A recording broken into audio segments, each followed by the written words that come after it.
Here on the 4 Months of Oscar segment, now covering Best Actress in a Lead Role, we have The Divorcee, released by MGM, starring the queen of MGM, the first lady of MGM, Norma Shearer.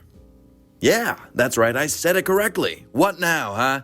Anyway, if you've seen my video on Joan Crawford, you'll hear I accidentally mispronounced her name. Hey, name enunciations and pronunciations have always been a difficult thing for me, folks, okay? I can't help it. Thank you so much for understanding. But here she is, in her only Oscar-winning performance, which you can also say was perhaps shared with her other performance that was nominated that year, Their Own Desire, which, to be honest, is a bit more well-deserving than this one. But hey, she plays Jerry here, a bubbly, happy-go-lucky newlywed wife to Ted, played by Chester Morris, years before he became known for Blackie. They are utterly happy with each other, even though their New York social friend, Paul, played by CONRAD NAGEL, loves Jerry. Seeing how Jerry and Ted are so in love and plan to marry, Paula gets drunk and drives the friends out. How smart! They end up in a car accident, disfiguring young Dorothy. So out of guilt, Paul marries Dorothy while Jerry and Ted live happily ever after.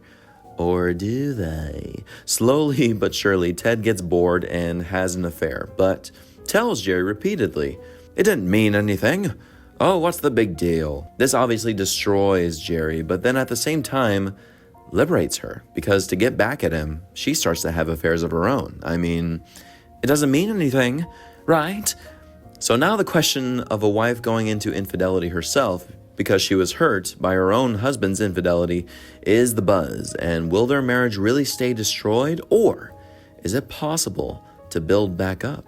Okay, folks, so at the time of 1930, this was certainly serious stuff, especially at this point of talking pictures. I mean, we've seen some racy stuff in between the lines in film before this, for sure. But to see goody two-shoes and proper actress Norma Shearer do a role like this was quite the stretch. Norma Shearer obviously has such a history in Hollywood and still has such an impactful stamp in the golden age.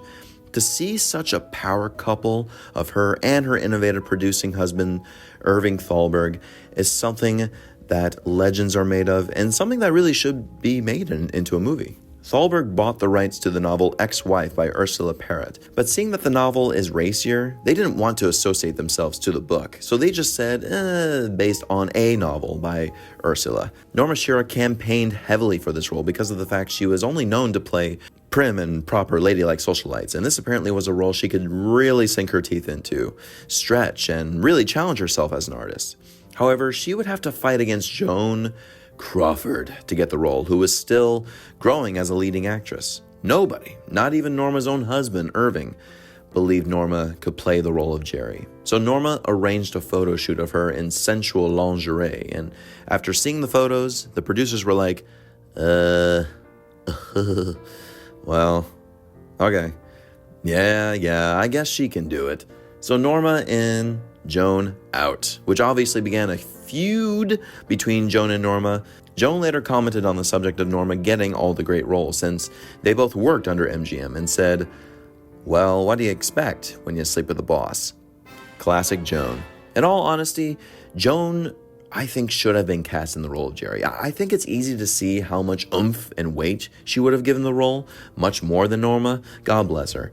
On that note, Norma's performance as Jerry is quite impactful. Like I said, this was something very new, a challenge for her, so considering of where she was and how many powers that be were against her, she really does a wonderful job. However, if you had to compare the two, Norma's performance is a bit lukewarm, just when you think about how much Joan would have given the performance. It lacks the necessary gravity and depth that's really needed for the latter half when she becomes such a party girl, sleeping around and sinking into the single life. Now, she works wonderfully in the beginning of she and Ted being so utterly in love so much it's disgusting. Because when you see Norma, she's just so sweet.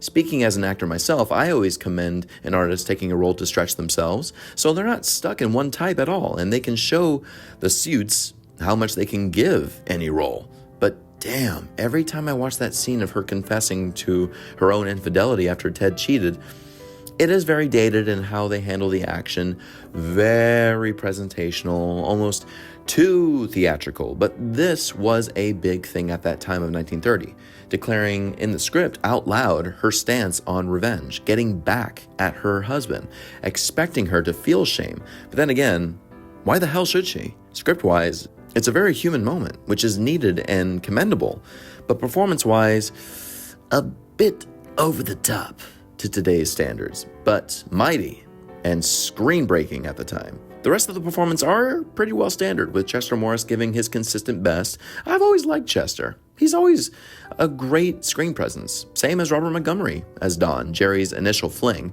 who flees the damn country after she confesses to Ted. It's pretty hilarious.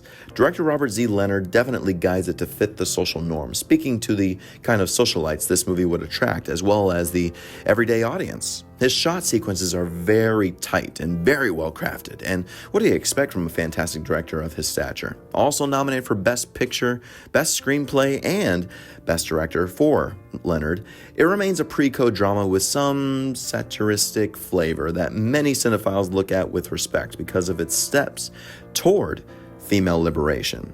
Because, spoiler alert, not only does Jerry get back at her husband and doesn't take it lying down, but after her episodes of flings and partying and after agreeing to marry Paul now, she realizes how wrong it is to take Dorothy away from her own marriage and break another one. So her standards are revived to give that respect back to another woman, but then chooses to go back to Ted because I guess you can say the heart wants what the heart wants. All in all, folks, I give The Divorcee a B. Above average for sure in its pursuit and its direction at a time of the Great Depression, and I can't help to have a supportive feeling towards Norma Shearer for her performance. But yes, I would have given that Oscar to Greta Garbo for Anna Christie. No question. But tell me, my friends, do you agree if Greta deserved it more than Norma? Have you seen The Divorcee? What do you think of it? Let me know in the comments, like, share with all your friends, and stay tuned for more reviews to come in this lovely Women's Appreciation Month. And in the meantime, folks, thank you so much for watching, and keep those classics alive.